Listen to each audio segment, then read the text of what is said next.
నమస్తే. ఎన్నో ఆధ్యాత్మిక కార్యక్రమాలు నిరంతరం జరుగుతూ ఉంటాయి మన ఛానల్లో. ఈరోజు ఒక మంచి విషయం గురించి తెలుసుకోబోతున్నాం. ఈ నెల 16వ తారీఖున దశపాపహరణి ఉంది. అంటే ఏమిటి? దానికి సంబంధించి ఎలాంటి పూజలు చేసుకోవాలి? ఏదైనా వ్రతాలు చేసుకోవచ్చా? అసలు ఏమిటి ఈ దశపాపహరణి అంటే ఏమిటి? ఈ విషయాల గురించి పూర్తి వివరణ ఇవ్వడానికి నాతో పాటు స్టూడియోలో ఉన్నారు ప్రముఖ ఆధ్యాత్మిక జ్యోతిష్య పండితులు, అలాగే గణపతి దత్తాత్రేయ స్వామి ఉపాసకులు మురళీధర్ శర్మ గారు. ఆయన అడిగి మిగిలిన విషయాలు తెలుసుకుందాం. నమస్కారం గురువు గారు. మహాదేవ శ్రీమాత్రే నమః. ఏమిటి ఈ దశపాపహరణి అంటే ఏమిటి? దశపాపహరణి దశమి. ఉమ్, దశపాపహర దశమి. దశమి రోజు వస్తుంది కాబట్టి. మనకిది ఈ యొక్క పేరులోనే ఉన్నది. దశ పాపహరలు, పాపాలు అనేటువంటివి చేయడము ఈ యొక్క మానవ జీవితంలో సహజమైపోయింది జనరల్ గా కూడా. ఓకే. అంటే ఇక్కడ ఏదో పాపాలు చేసుకొని ఈ యొక్క దశపాపహర దశమి రోజు మీరు ఈ ఒక్క రోజు పుణ్యం చేసుకోండి అంటే మాత్రం కుదరదు. కర్మ అనేది ఖచ్చితంగా అనుభవించాల్సిందే ఎవరైనా కూడా. అది ఈ మధ్య కాలంలో చూస్తూనే ఉన్నాం. ఎలక్షన్స్ లో కావచ్చును, ఏదైనా ఏ రకంగానైనా కూడా ఎవరి కర్మ వారి తప్పకుండా అనుభవించాల్సిందే. ఆ టైం వస్తుంది. కర్మ అనేదే శనిదేవుని భార్య. ఇది ఎవరికి తెలియదు. విన్నారా? అంటే నేను నా ప్రిడిక్షన్ లో నేను పెట్టుకున్నా అంతే. శనిదేవుని భార్య కర్మ అని చెప్పి ఎవరో అన్నారని చెప్పి మళ్ళీ ఇంకేదో వీడియో కాదు. నేను నా ప్రిడిక్షన్ లో నేను పెట్టుకున్న పేరు అది అంతే. విన్నారా?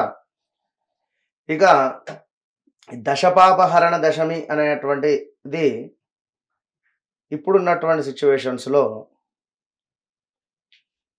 ఎట్లా చేసుకోవాలి అనేటువంటి దాన్ని, అంటే మానవ జీవితంలో మనకు తెలిసి గాని తెలియక గాని ఎన్నో తప్పులు చేస్తూ ఉంటాం. అందులో మొదటిది అసత్యం కావచ్చును. ఇప్పుడు చెడు వినకు, చూడకు, మాట్లాడకు అని చెప్పడం జరుగుతున్నది. మనం ఈ మూడు ఒక తీరు. విన్నా తప్పే, చూసినా తప్పే, ఎక్కడ ఏదో అక్కడ తప్పు జరుగుతూ ఉన్నది. మనం చూస్తూ ఉన్నా కూడా ఆ పాపం తప్పకుండా మన కళ్ళకు వస్తుంది.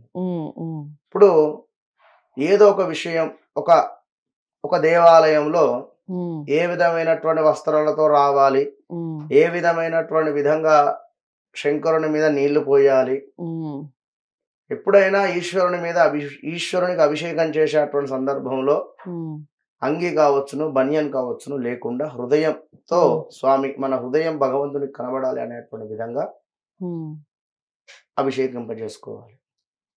కొన్ని చోట్ల వాయులింగాలు ఉంటాయి. ఇష్టం వచ్చినట్టుగా అభిషేకం చేస్తూ ఉంటారు, ఇష్టం వచ్చినట్టుగా తాకుతూ ఉంటారు. అది వాస్తవానికి ఒక రకంగా కర్మనే, మంచిది కాదు. మరికొందరు అయితే ఎగబడి దేవుని ఏందో ముట్టుకుంటారు. ఎందుకు? భగవంతునికి గాని పీఠాధిపతులకు గాని సన్యాసి తత్వం తీసుకునేటువంటి వారికి కానీ ఎంత దూరం ఉంటే అంత మంచిది మనకు. విన్నరా? చూస్తే సరిపోతుంది. విన్నరా? చేతులు ఎన్నో భగవంతుడు మనకు సృష్టి, ఈ చేతులతో మంచి కార్యాలు చేయరా నాయన అని చెప్పి ఇచ్చినటువంటి సందర్భంలో ఎన్నో పాపాలు కావచ్చును, ఎన్నో చెయ్యరాని తప్పులు కావచ్చును, మీకు అవసరం లేని వస్తువులను ముట్టుకున్నటువంటి దాఖలాలు కూడా ఉన్నాయి ఈ యొక్క చేతులు. ఇంకా త్రాగే నీరు దగ్గర నుండి మరికొన్ని కలుషితమైనటువంటి విషయాలలో కానీ ఇంకా ఏదైనా ఇట్లా కొన్ని తప్పులను దశపాపహరణాలుగా, అంటే స్త్రీను కూడా కొంత ఇబ్బందికరమైనటువంటి చూపులు చూసిన, అంటే స్త్రీలను ఇబ్బంది పెట్టిన, ఇలాంటివి కొన్ని, ఇవన్నీ కూడా ఒక 10 పాపాల కింద డివైడ్ చేయడం జరిగింది. సరే, ఇందులో మనం ఎన్ని చేశాము ఎన్ని చేయలేదు అనేటువంటిది మన మనస్సుకు మాత్రమే తెలుసు.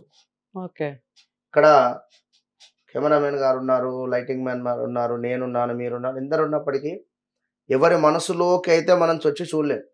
ఎంతటి పీఠాధిపతి అయినా కావచ్చును, ఎంతటి ఘోర తపస్సు చేసినటువంటి వారైనా కూడా ఆన్ ది స్పాట్ మీ మనసులో మీరు ఏమనుకుంటున్నారో ఎవరు చెప్పలేరు. అది ఎవరి మనసు వారికే తెలుసు కదా. కనుక ఎప్పుడు కూడా ప్యూర్ హార్ట్ గా భగవంతుని కోసం పరితపిస్తూ ఉండాలి. అంతే నేను చెప్పేటువంటి విషయం ఇక్కడ.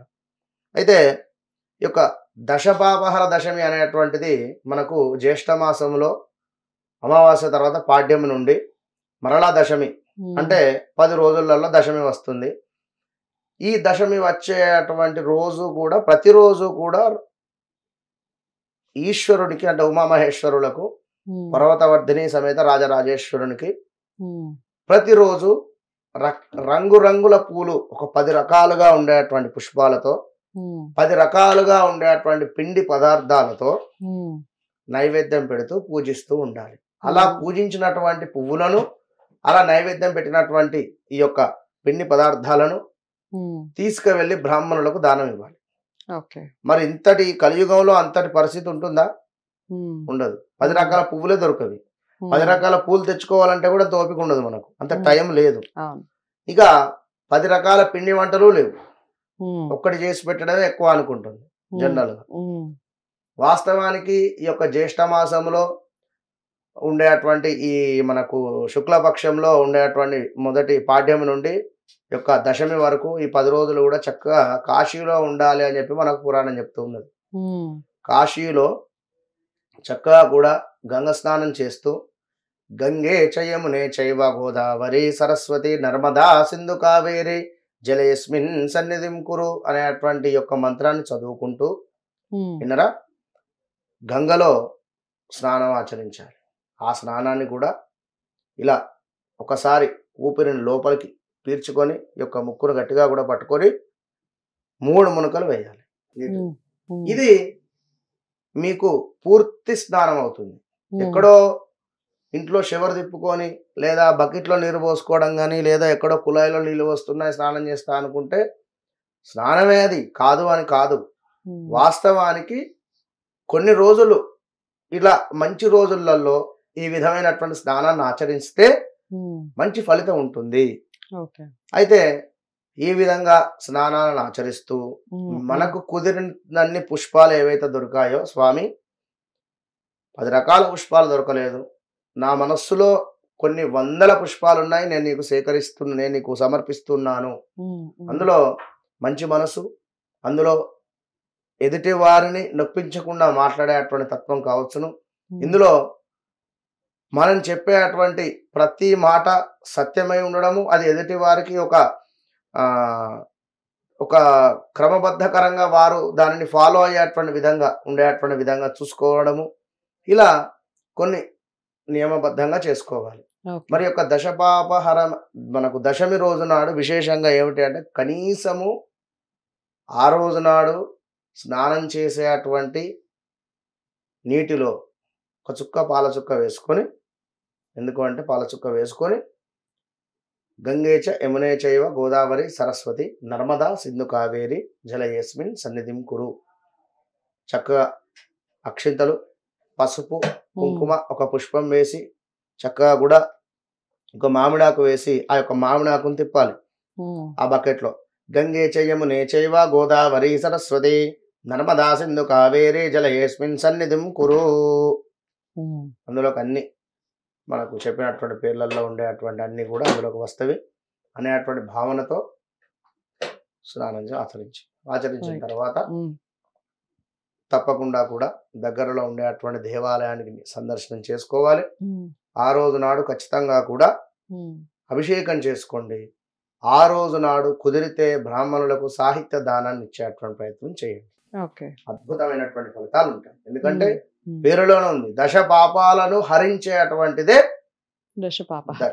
దశపాపహర దశమి. కనుక మీరేమి ఇక్కడ పాపాలు చేశారు అని కాదు, కానీ తెలియకునో తెలుసో చేసినటువంటి పాపాలకు గానుగా తండ్రి నన్ను క్షమించు అని భగవంతునికి మొరపెట్టుకొని ఓం నమ శివాయ అనేటువంటి శివపంచాక్షరి మంత్రాన్ని ఒక 108 సార్లు కుదిరితే 1008 సార్లు జపంగా చేసినట్టయితే మంచి ఫలితం ఉంటుంది. దీని వలన ఇలాంటి గ్రహస్థితులున్నా గ్రహ దోషాలు ఉన్నప్పటికీ కూడా ఈ రోజు నాడు మీరు చేసేటువంటి జపం వలన ఓం గం గణపతయ్య నమః అయినా కూడా దీని వలన కర్మ అనేటువంటిది నశింపజేస్తుంది, మనకు మంచి ఫలితాలు ఇస్తుంది. మనం ఏదైతే కోరుకుంటున్నామో అది నిజం అయ్యేటువంటి రోజు దగ్గరలోకి వస్తుంది.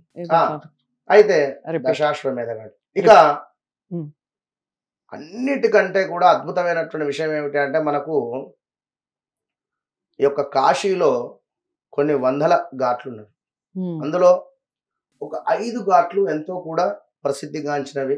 అయితే మనకు కాశీలో కొన్ని వందల ఘాట్లు ఉన్నవి. అందులో మనకు ముఖ్యమైనది ఏంటిది అంటే ఆస్సీ ఘాట్ అని చెప్పేసి, అదేవిధంగా దశాశ్వమేధ ఘాటు, చెత్సింగ్ ఘాట్ కానీ, అదేవిధంగా మాన్ మందిర్ ఘాట్ కానీ, సింధియా ఘాట్ కానీ, మణికర్ణిక ఘాట్ కానీ, ఇట్లా ఉన్నవి. ఇందులో ఇప్పుడు రెండవది అయినటువంటి మనం చెప్పినటువంటిది ఏంటిది, దశాశ్వమేధ ఘాట్.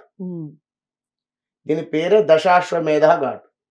మరి యొక్క దశపాపహరణ దశమి రోజు ఈ దశాశ్వమేధ ఘాట్ వద్ద స్నానాన్ని ఆచరించి దశాశ్వమేధ ఘాట్లో ఉండేటువంటి ఈశ్వరుణ్ణి ఎవరైతే దర్శనం చేసుకొని కాస్త జపాన్ని ఆచరిస్తారో అద్భుతమైనటువంటి ఫలితం ఉంటుంది.